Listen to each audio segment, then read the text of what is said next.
हैनो हागोन आरो लांनानै ओंखायनो असखौ हरनो नों असखौ फन हराखै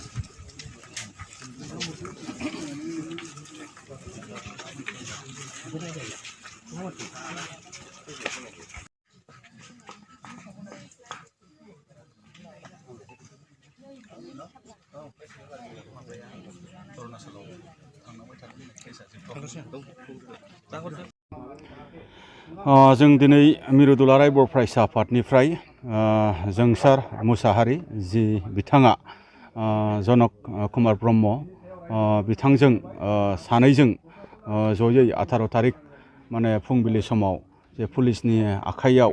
बा पुलिसनि सिलाइनि गुलिजों जे जिउ गोमा जानो गोनां जाबाय बे घटनाखौ बा बे जाथायखौ खोनानानै जोङो दुलाराय बर' फरायसा आफादनिफ्राय जोङो जोबोद दुखु मोननाय जोङो फोरमायदों आरो बे हाबाफारिया बा बे जाथाया मानसि समाजनि थाखाय सुबुं समाजनि थाखाय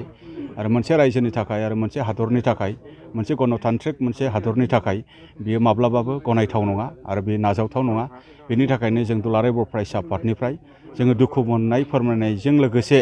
जोङो सरकारनि खाथियाव जोङो दाबि दैखांदों जे जि घटना जादों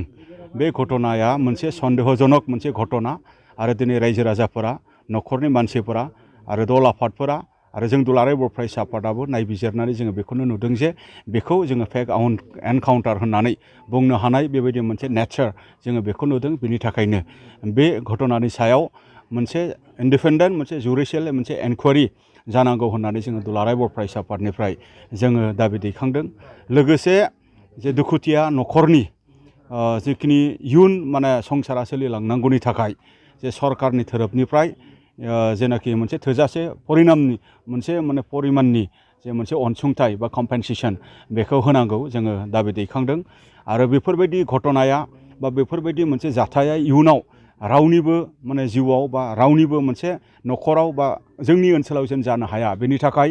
सरकारनिफ्राय दिनै आसाम सरकार बा दिनै भारत सरकार जिहेतु गृह बिभाग बेखौ बिथांमोना जिहेतु नायो बिथांमोना मोजाङै मोनसे नोजोर होनायनि गेजेरजों मोनसे खामानि मावनांगौ जे नंगौ मानसि हिसाबै माबा मोनसे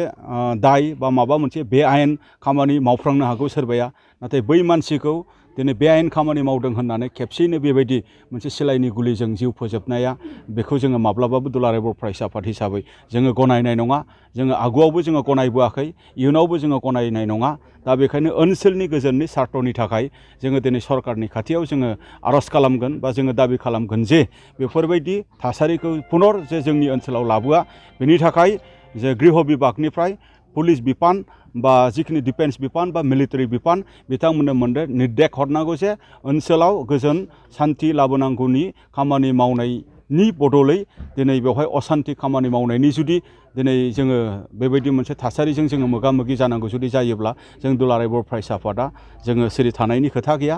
दिनै जाबाय दा बेखायनो जोङो दुलाराय बर' फरायसा आफाद हिसाबै जोङो गोजोनखौ जोङो जेब्लायबो लुबैयो आरो बेफोरबायदि मोनसे बे आयेन सरकारनिफ्रायानो जा बा बबेबा मोनसे एंगेलनिफ्रायानो जा बे आयेननि हेंथायै जोङो गसंबोदों दिनै सरकार बा दिनै मा होनदों प्रसासननिफ्राय बे आयेना जुदि जादोंब्ला बेखौबो जोङो गनायनायनि बाथ्रा गैया